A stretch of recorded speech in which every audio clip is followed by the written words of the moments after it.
ॐ स्थापकाय च धर्मस्य सर्वधर्मस्वरूपिणे अवतारवरिष्ठाय रामकृष्णाय ते नमः। जननीं शारदां देवीं रामकृष्णं जगद्गुरुं पादपद्मे तयो श्रित्वा प्रणमामि मुहुर्मुहुः। नमस्तेऽतिराजाय विवेकानन्दसूरये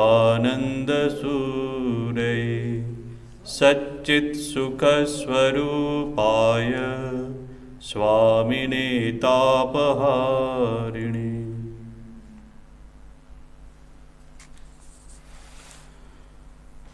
हम लोग चर्चा कर रहे थे अवतार वरिष्ठाय भगवान श्री रामकृष्ण देव की दिव्य लीला के बारे में।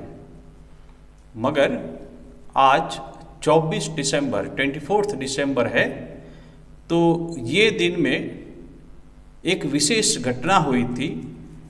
तो आज का दिन है श्री ईसा मसीह के आविर्भाव की पूर्व संध्या, क्रिसमस ईव।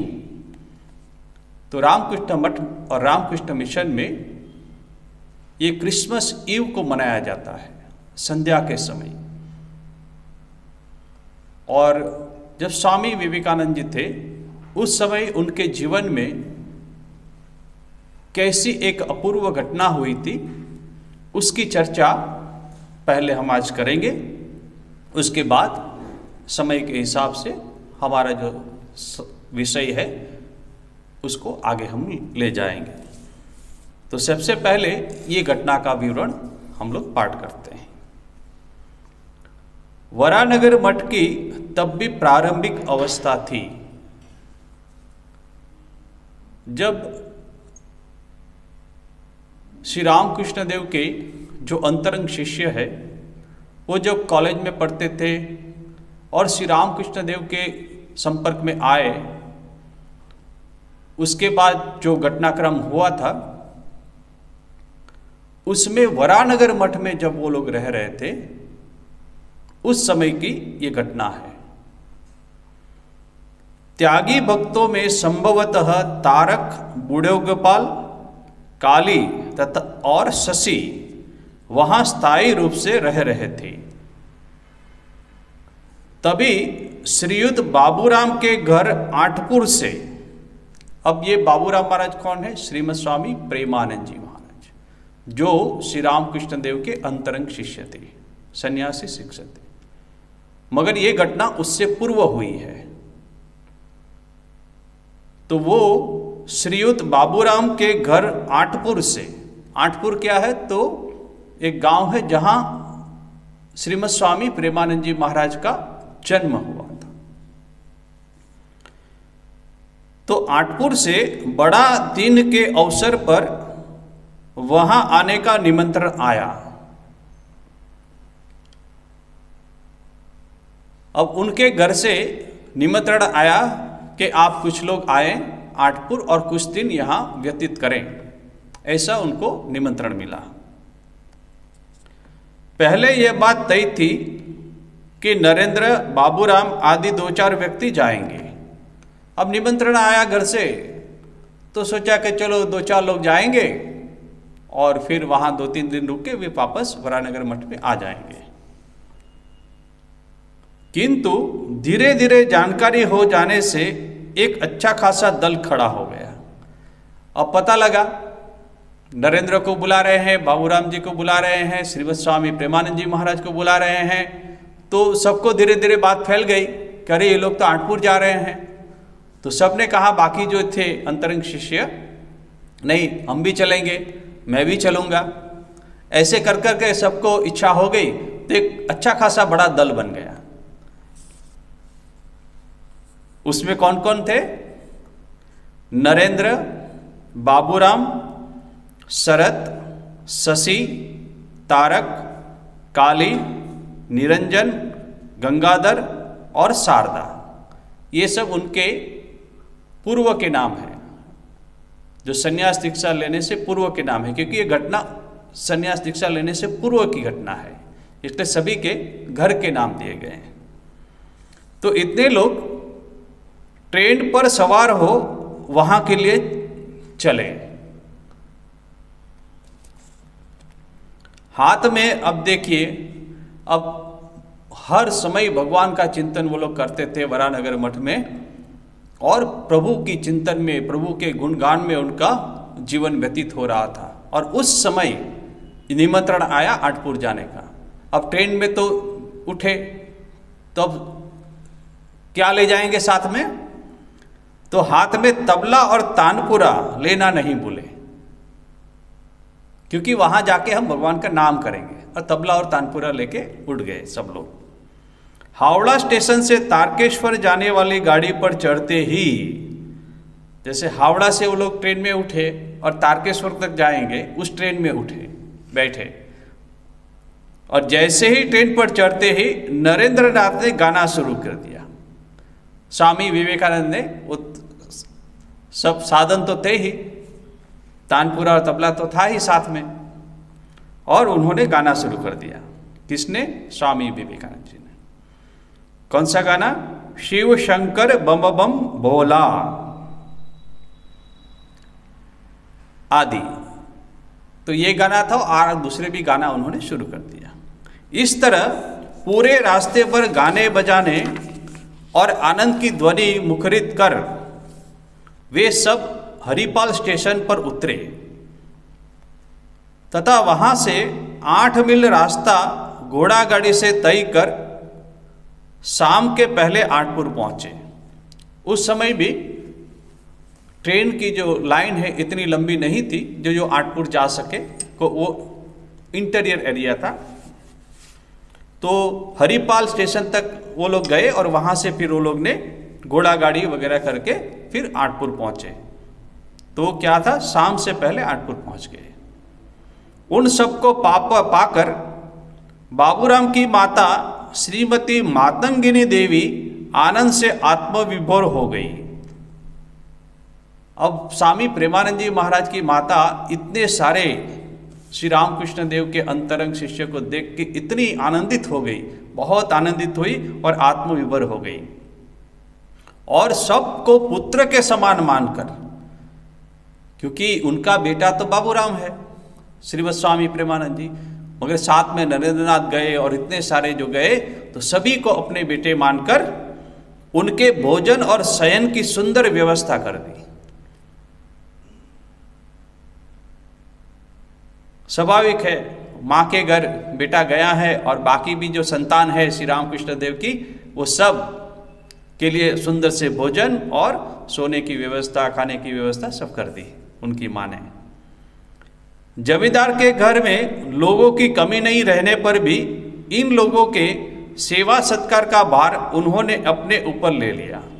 अब और सारे तो है वर्कर, मगर माँ को इतना आनंद हुआ कि सब वो खुद ही करने लगी। कौन? श्रीमती मातंगिनी देवी। गांव की हरियाली से भरी निर्जनता के बीच इस श्री रामकृष्ण के भक्त परिवार में स्वच्छंदता पूर्वक आहार विहार का सुअवसर पाकर त्यागी युवकों ने भगवान की आराधना और भगवत चिंतन में अपने प्राण ढाल दिए।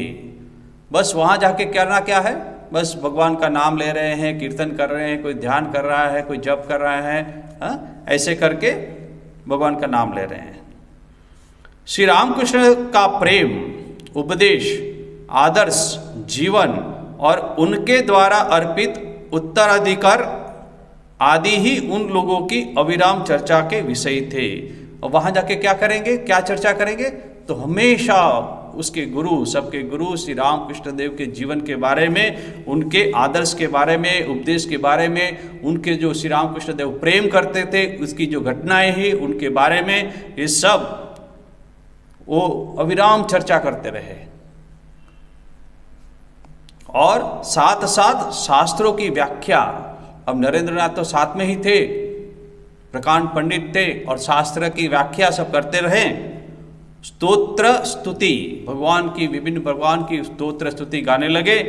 भजन संगीत कीर्तन, भजन कीर्तन ये सब करने लगे और जपध्यान तो चलते ही रहते। सभी लोग दिन रात यही चलता रहा। इस प्रकार एक प्रगाढ़ भाव के आकर्षण से वे सब जैसे अपने अपने अलग अस्तित्व को भूलकर, देखिए भाव इतना उच्च भाव वो लोग का हो गया। श्री रामकृष्ण देव के जीवन का चिंतन, शास्त्र, भजन, संगीत ये सब करके बहुत उच्च भाव में सब लोग रहने लगे और अपना व्यक्तित्व जो है वो लोग भूल गए, अलग अस्तित्व को भूल गए कि मैं इससे अलग हूं, उससे अलग हूं। सब एक प्रकार से सब लोग महसूस करने लगे। नरेंद्रनाथ के नेतृत्व में एक अखंड चैतन्य सत्ता में रूपांतरित हो गए। देखिए नरेंद्रनाथ वो लीडर थे, उसका नेतृत्व में,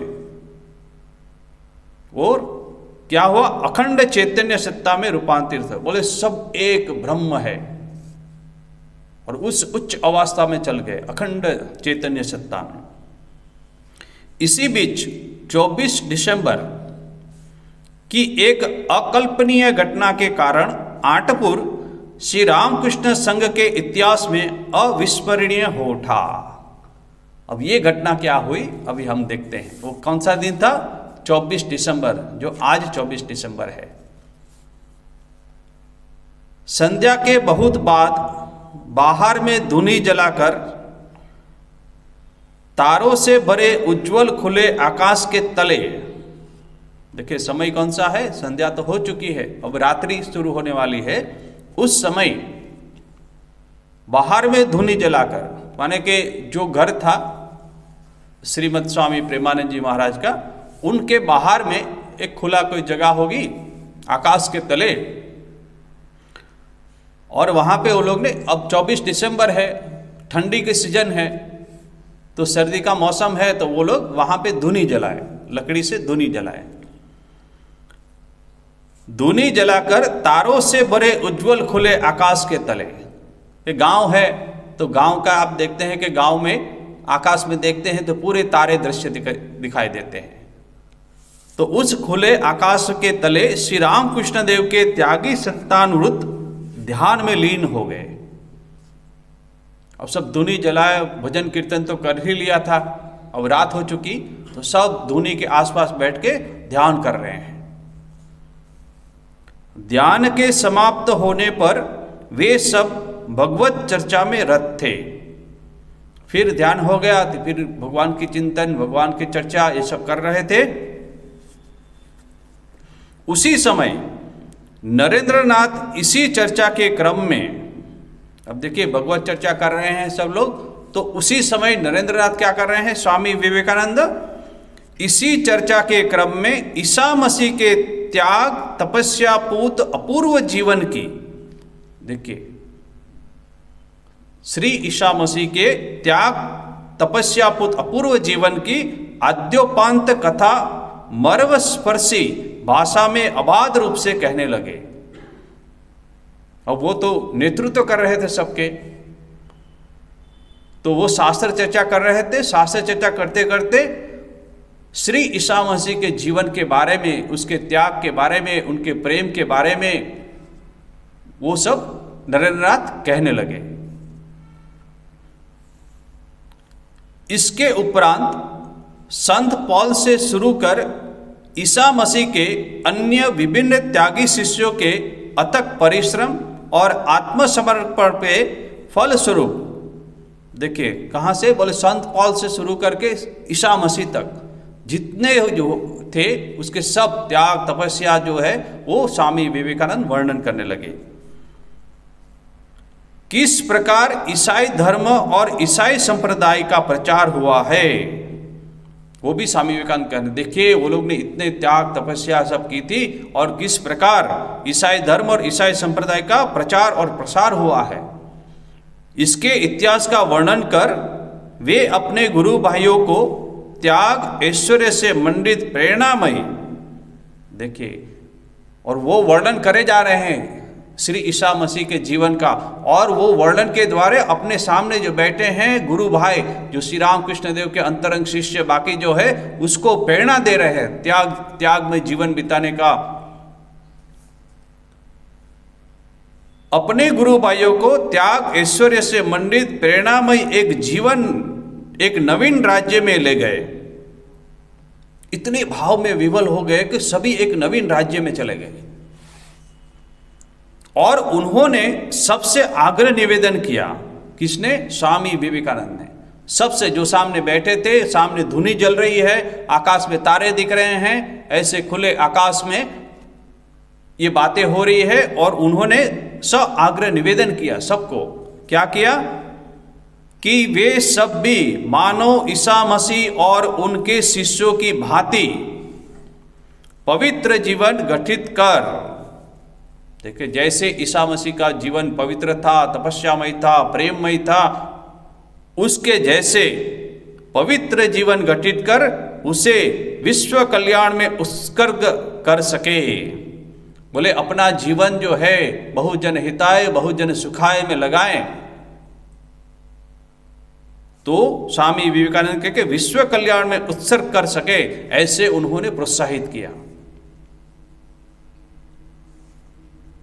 उस प्राणदायी वक्तृत्व के प्रभाव से, देखिए स्वामी विवेकानंद कह रहे हैं और वो नेतृत्व कर रहे हैं, वो लीडर हैं, और वो जब अपनी वाणी सुनाते हैं तो सबके हृदय को ध्रुलित कर देते थे।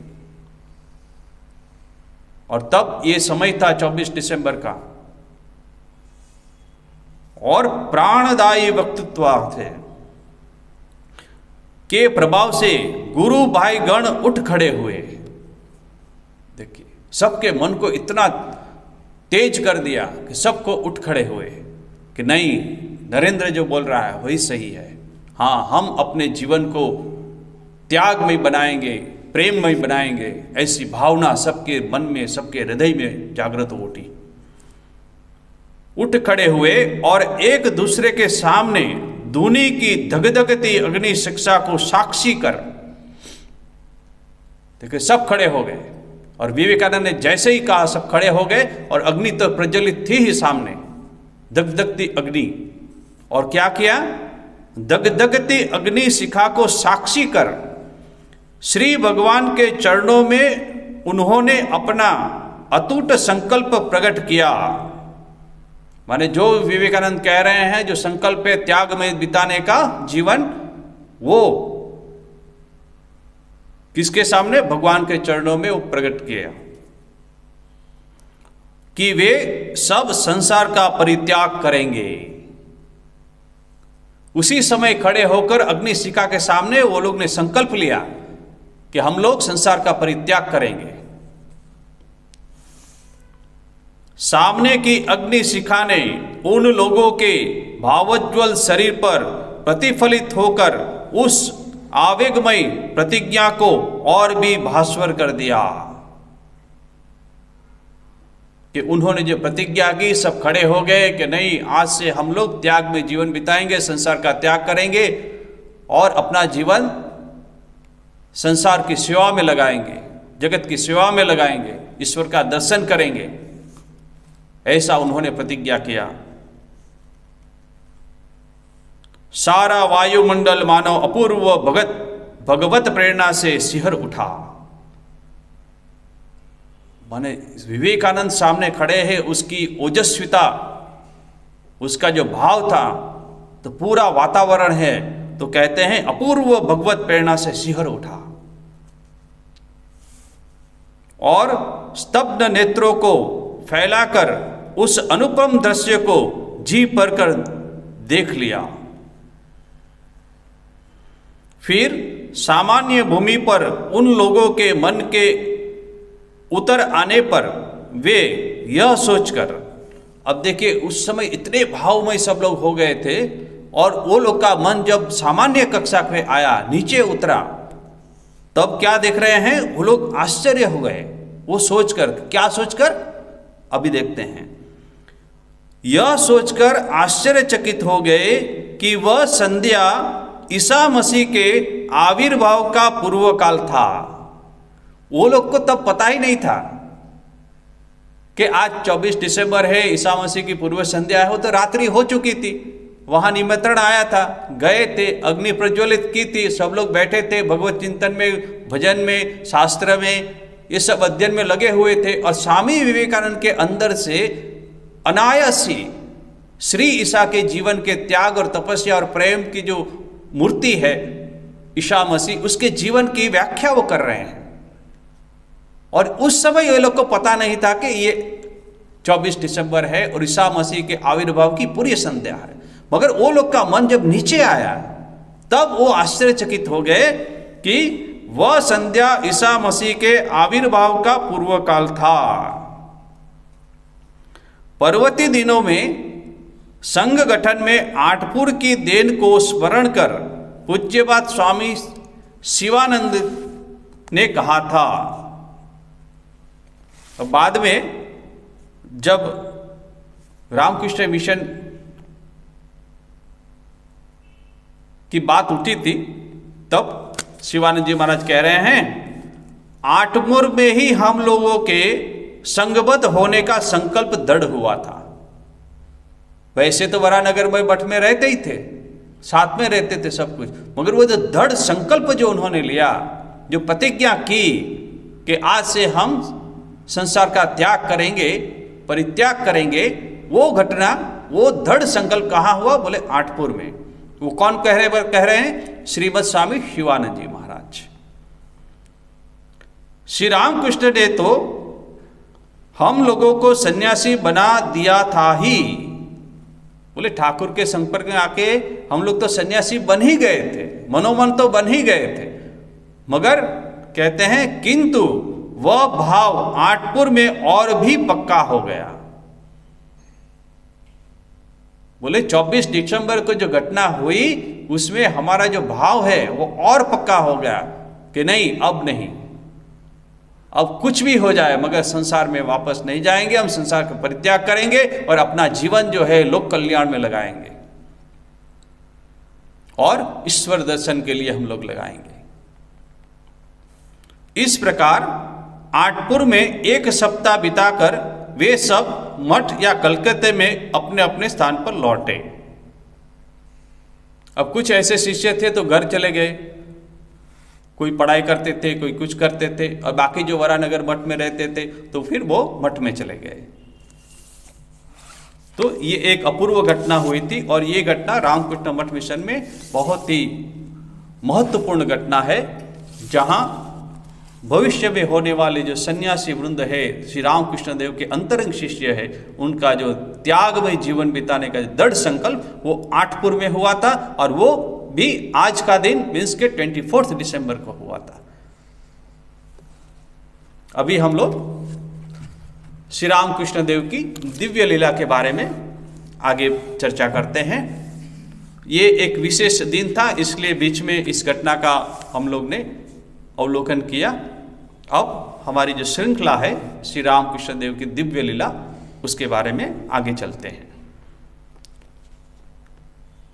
लास्ट टाइम हमने देखा था कि मथुर बाबू जो है वो बहुत दिनों से देख रहे थे कि श्री रामकृष्ण देव का जो मन है अभी बहुत उच्च अवस्था में है और उसके कारण माँ भवतारिणी की जो पूजा है उसमें वो ठीक से नहीं कर पा रहे हैं।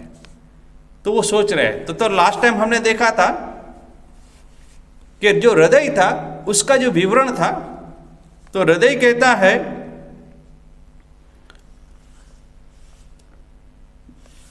मथुर बाबू को देखा और मेरा हाथ पकड़कर पूजा के आसन पर बैठाकर। कौन? श्री रामकृष्ण देव। श्री रामकृष्ण देव ने मंदिर के अंदर मुझे तथा मथुर बाबू को देखा और मेरा हाथ पकड़, मेरा मीन्स हृदय का, मेरा हाथ पकड़ पर पूजा के आसन पर बिठाकर, क्योंकि ये हृदय का विवरण है, पूजा के आसन पर बिठाकर मथुर बाबू की ओर लक्ष्य कर कहने लगे, आज से हृदय पूजन करेगा। माँ कह रही है कि मेरे पूजन की तरह वे उसके पूजन को भी समान रूप से ग्रहण करेगी। ऐसा श्री रामकृष्ण देव ने मथुर बाबू को कहा। अब श्रद्धा संपन्न मथुर बाबू ने श्री रामकृष्ण देव की उस बात को देव आदेश मानकर ग्रहण कर लिया, क्योंकि श्री रामकृष्ण देव में उनको बहुत ही श्रद्धा भक्ति थी, इसलिए जो श्री रामकृष्ण देव कहते थे वो मान्य रहता था। तो ये भी उन्होंने बात मान ली। अब श्रीमद स्वामी शारदानंद जी महाराज कहते हैं कि हृदय की इस बात कहाँ तक सत्य है हम नहीं कह सकते, किंतु उस समय की स्थिति के अनुसार श्री रामकृष्ण देव के लिए नित्य पूजन आदि करना असंभव था। इस बात को मथुर बाबू भली भांति समझ चुके थे। अब क्या कर रहे हैं मथुर बाबू जी? प्रथम दर्शन के अवसर से ही मथुर बाबू का मन श्री रामकृष्ण देव के प्रति विशेष रूप से आकृष्ट हुआ था। ये हम लोग पहले देख चुके हैं। बहुत सारी घटना ऐसी हुई थी जैसे मथुर बाबू श्री रामकृष्ण देव के विशेष भक्ति कर रहे थे। यह बात हमने पहले ही कह चुके हैं। और उस दिन के बाद से उनकी सब प्रकार की असुविधाओं को दूर कर उनको दक्षिणेश्वर के मंदिर में रखने के लिए वे प्रयत्नशील हुए। तदंतर उनके अद्भुत गुणों का उन्हें क्रमशः ज्यों ज्यों परिचय मिलने लगा त्यों त्यों मुक्त होकर आवश्यकता अनुसार उनकी सेवा तथा दूसरों के अनुचित व्यवहार से उनकी रक्षा करने में वो संलग्न हुए।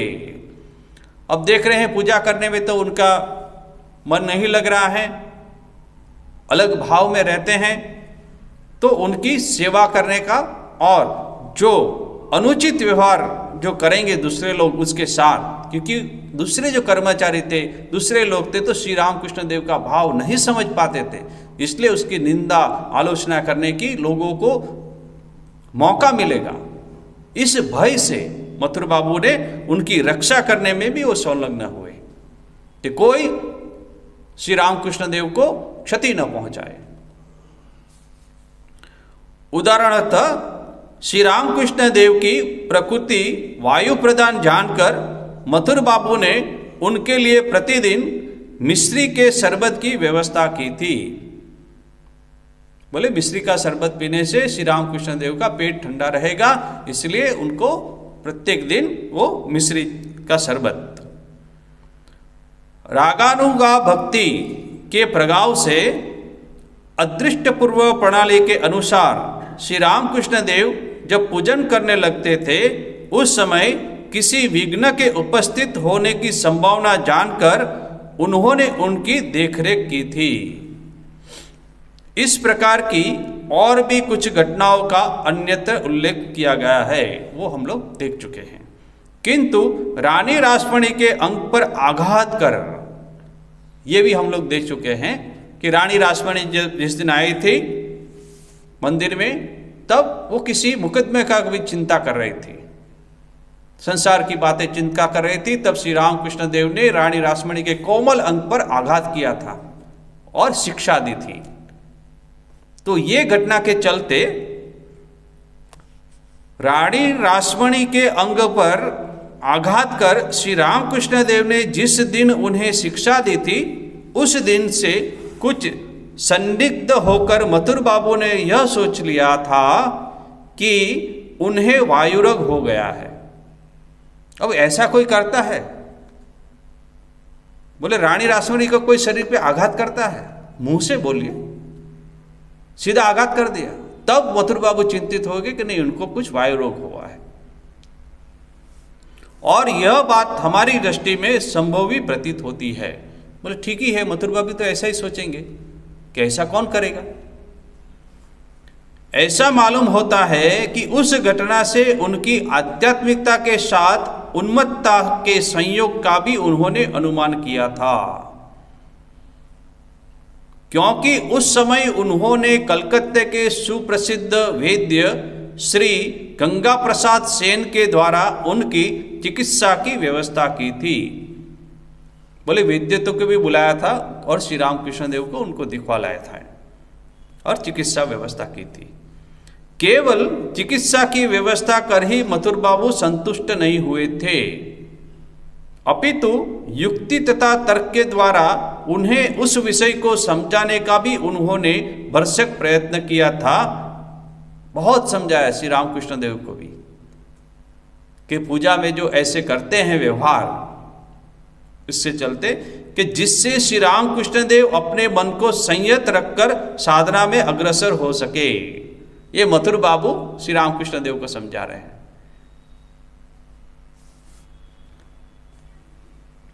लाल जवा पुष्प के वृक्ष में श्वेत जवा प्रस्फुटित होते देखकर वे उस समय पराजित हो किस प्रकार संपूर्ण रूप से श्री रामकृष्ण देव के वशीभूत हुए थे, इन विषयों की चर्चा हमने अन्यत्र की है। अब देखिए, ये एक घटना हुई थी, बहुत सुंदर घटना हुई थी, और श्री रामकृष्ण देव ने जो कहा था और उन्होंने जो कहा था, फिर वो पराजित हो गए थे मथुर बाबू। अब उस घटना को हम लोग देखते हैं, वो क्या घटना हुई थी।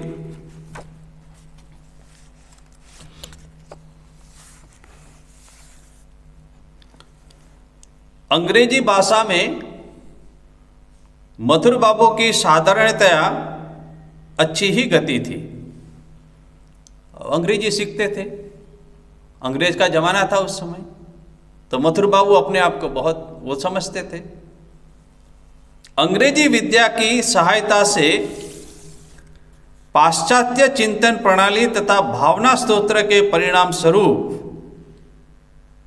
बोले पाश्चात्य चिंतन प्रणाली और अंग्रेजी भी जानते हैं, उसके स्वरूप क्या हुआ था, परिणाम स्वरूप मैं भी कोई ऐसा वैसा नहीं हूं, दूसरों के बराबर हूं, यह भावना मथुरनाथ के अंदर थी। इस प्रकार की जो एक स्वतंत्र भावना मानव मन में उत्पन्न होती है, मथुर बाबू के अंदर भी वह किसी अंश में कम नहीं थी। मतलब उनके अंदर भी और थे, बाबू थे बड़े, रानी रासमणी के जमाई थे। इसलिए युक्ति तर्क के द्वारा श्री रामकृष्ण देव को ईश्वर भक्ति में इस प्रकार एकदम विह्वल हो जाने के मार्ग से विरत करने का प्रयास भी हमें मथुरवादों के भीतर देखने को मिलता है, क्योंकि अपनी बुद्धि के द्वारा श्री रामकृष्ण देव को भी वो फिर समझा रहे हैं। विश्वास तो है ही, भक्ति भी है, मगर एक तरफ ये भी है, क्योंकि उसका अहित भी नहीं चाहते थे मथुर बाबू कि बाकी जो लोग हैं उनका कोई अहित ना करते। अब दृष्टांत स्वरूप क्या है, सांसारिक घटनाओं में ईश्वर को अपने बनाए हुए लॉ नियम, अपने बनाए हुए नियम के अधीन होकर चलना पड़ता है या नहीं, इस विषय संबंधी श्री रामकृष्ण देव एवं मथुर बाबू के वार्तालाप का यहाँ उल्लेख किया जा सकता है। तो मथुर बाबू कहते हैं कि भगवान ने जो नियम बनाए हैं उसको इसका अधीन चलना पड़ता है कि नहीं। अब वो तो अंग्रेजी पढ़े हैं।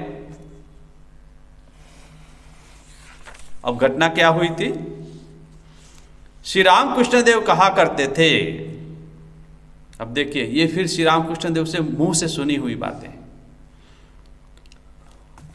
मथुर का यह कहना था, ईश्वर को भी नियम के अनुसार चलना पड़ता है। एक बार जो नियम उन्होंने बना दिया है उसे रद्द करने की सामर्थ्य उनमें भी नहीं है। ये मथुरनाथ का स्टेटमेंट है कि उन्होंने एक बार नियम बना दिया, बन गया, उनकी ताकत उनमें भी नहीं है थी कि वो नियम को चेंज कर सके। और फिर उदाहरण देते हैं, मैंने कहा, माने कि श्री रामकृष्ण देव ने, मैंने कहा तुम ये क्या कह रहे हो, जिसका बनाया हुआ कानून है यदि उसकी इच्छा हो तो वह उसे तत्काल ही रद्द भी कर सकता है। श्री रामकृष्ण देव ने कहा, अरे तुम क्या कह रहे हो ये, अरे जिसने कानून बनाया है वो तो तत्काल रद्द भी कर लेंगे, वो तो उसकी सत्ता है, उसके अधीन है वो कानून, तो तुम ये क्या बात कर रहे हो। या उसके स्थान पर दूसरा भी कोई कानून बना सकता है।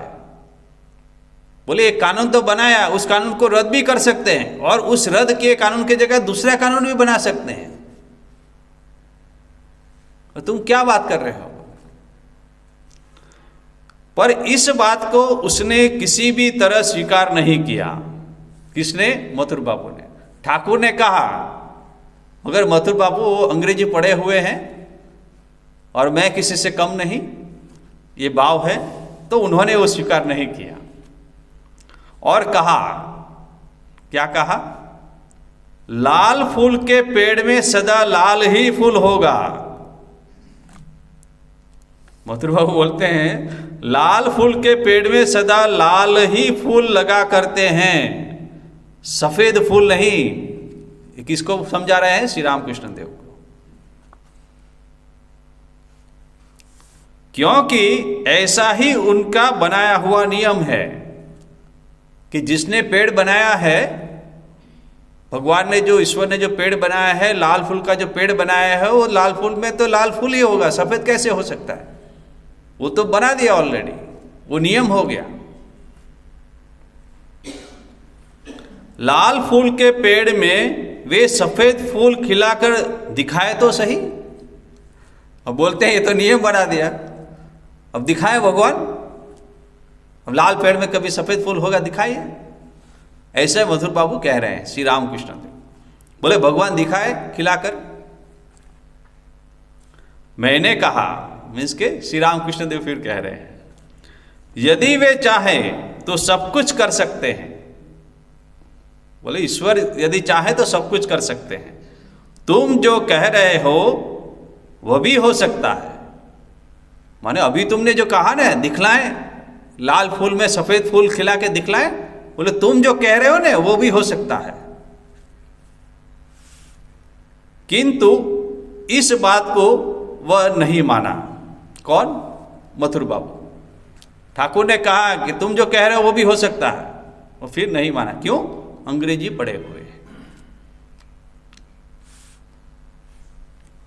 मीन्स के अपने आप को ज्यादा बुद्धिमान समझ रहे हैं। उसके दूसरे ही दिन झाऊ की झाड़ियों की ओर शौच के लिए मैं गया हुआ था। मैं मीन्स श्री रामकृष्ण देव।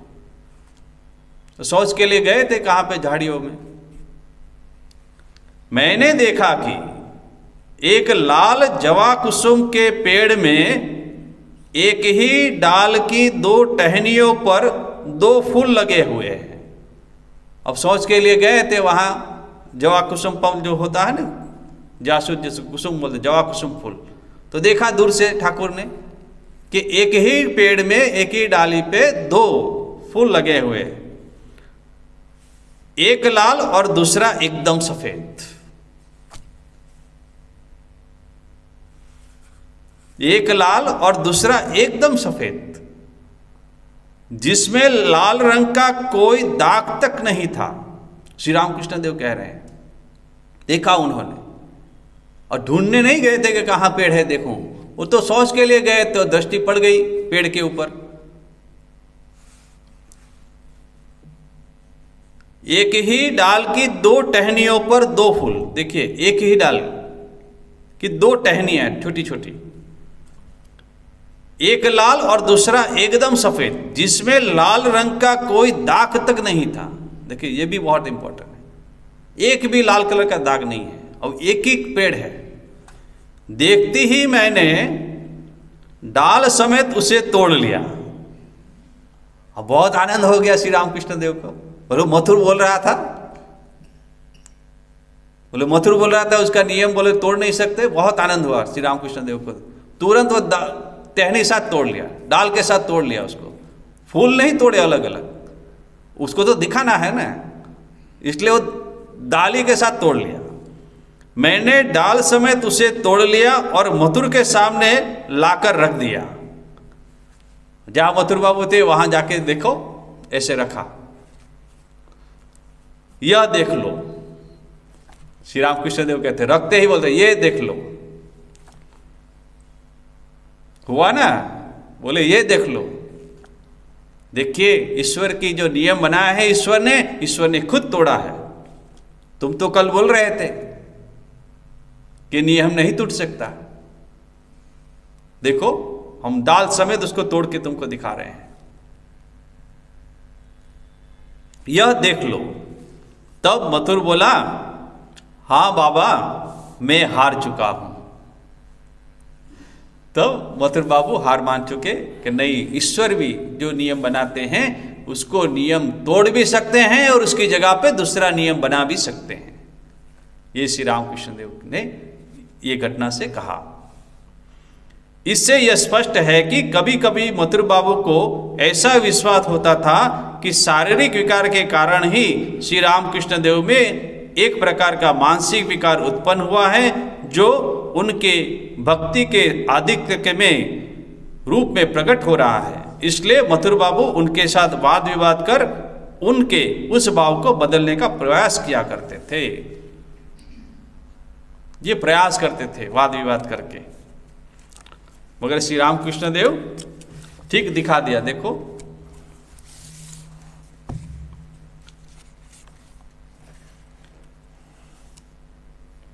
इसके पूर्व हम यह कह चुके हैं कि प्रतिदिन नियमित रूप से मंदिर में देवी की सेवा श्री रामकृष्ण देव के द्वारा संपन्न होना असंभव जानकर मथुर बाबू ने उस समय दूसरी व्यवस्था की थी। श्री रामकृष्ण देव के चाचा जी के पुत्र श्री रामतारक चट्टोपाध्याय कार्य की तलाश में उस समय वहां आए थे। अब मथुर बाबू ने देखा कि अब श्री रामकृष्ण देव का मन बहुत उच्च भाव अवस्था में विराजमान रहता है, तो अभी मां काली की पूजा करना जो है उनके लिए संभव नहीं है, इसलिए दूसरी व्यवस्था करेंगे। तो उसी समय श्री रामकृष्ण देव के चाचा जी के पुत्र श्री रामतारक चट्टोपाध्याय वहां आए थे दक्षिणेश्वर। मथुर बाबू ने उन्हें श्री रामकृष्ण देव के स्वस्थ होने तक देवी के पूजन कार्य पर नियुक्त किया था। बोले जब तक श्री रामकृष्ण देव का मन ठीक हो जाए, एक सामान्य स्तर पर आ जाए, तब तक बोले आप पूजा कीजिए मां भवतारिणी की। तो उन्होंने नियुक्त किया था। यह घटना सन 1850 ईस्वी की है, 58। रामतारक को श्री रामकृष्ण देव हलदारी कहकर पुकारते थे। उसका दूसरा नाम भी है हलदारी। श्री रामकृष्ण देव को तो हलदारी कहते थे, रामतारक नहीं कहते थे। उनके बारे में बहुत सी बातें हमने उनसे सुनी है। हलदारी अच्छे विद्वान तथा निष्ठा संपन्न साधक थे। श्रीमद् भागवत, अध्यात्म रामायण आदि ग्रंथों का वे प्रतिदिन पाठ किया करते थे। श्री विष्णु पूजा में उनकी अधिक प्रीति रहने पर भी शक्ति के प्रति उनका द्वेष नहीं था।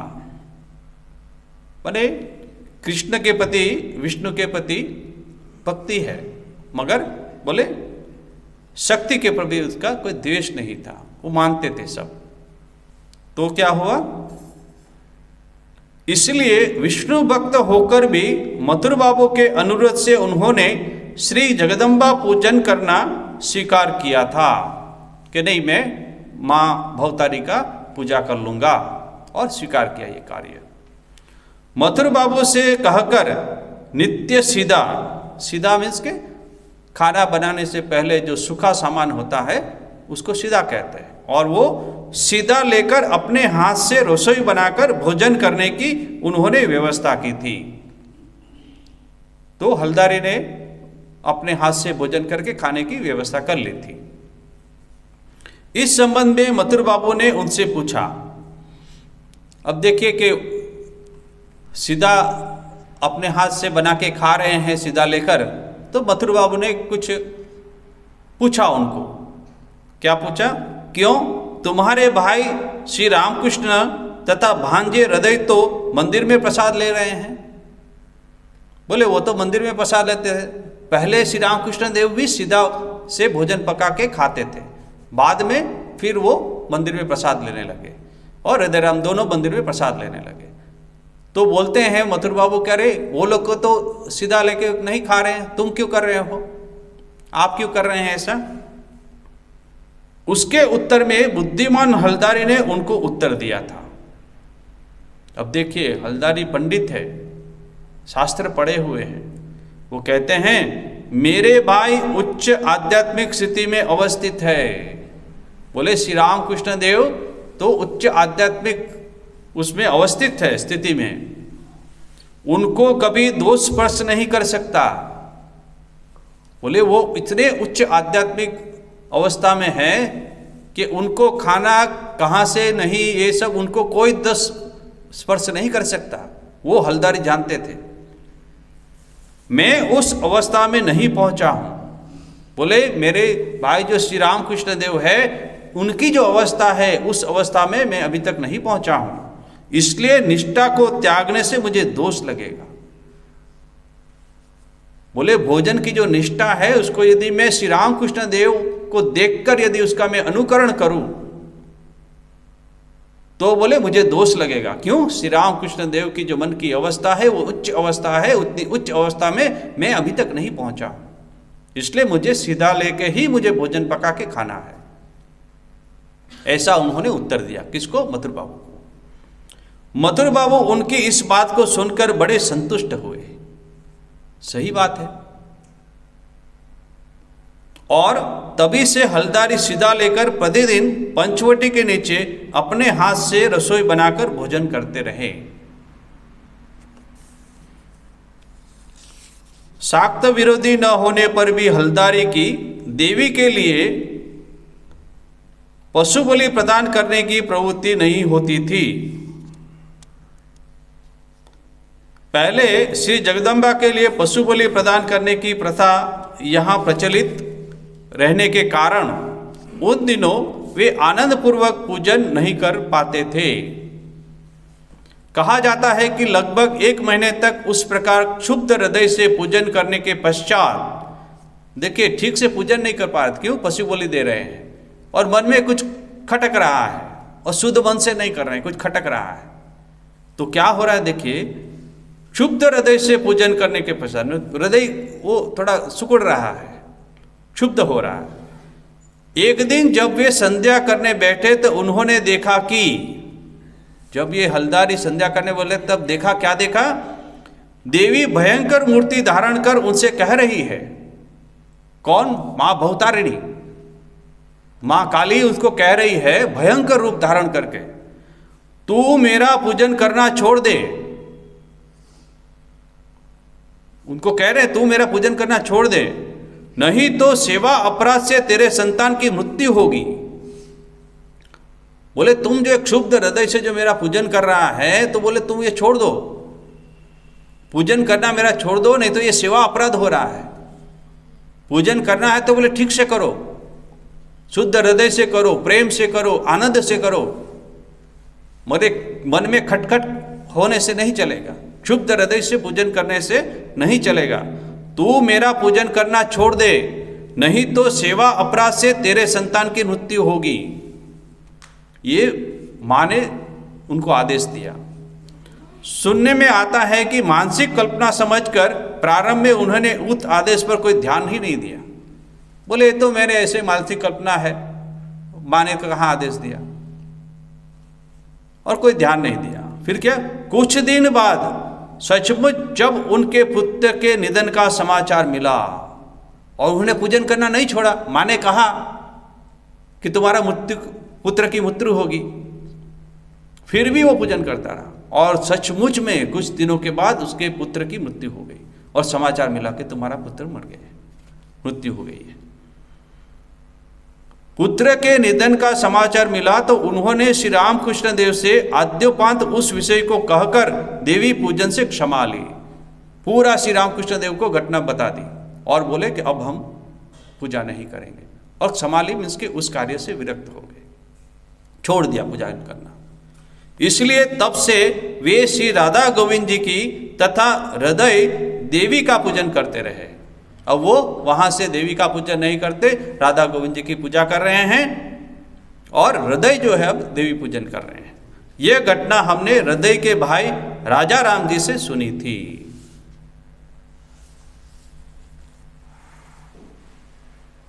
तो आज यहां तक ही, फिर अगले क्लास में फिर इस चर्चा को आगे बढ़ाएंगे।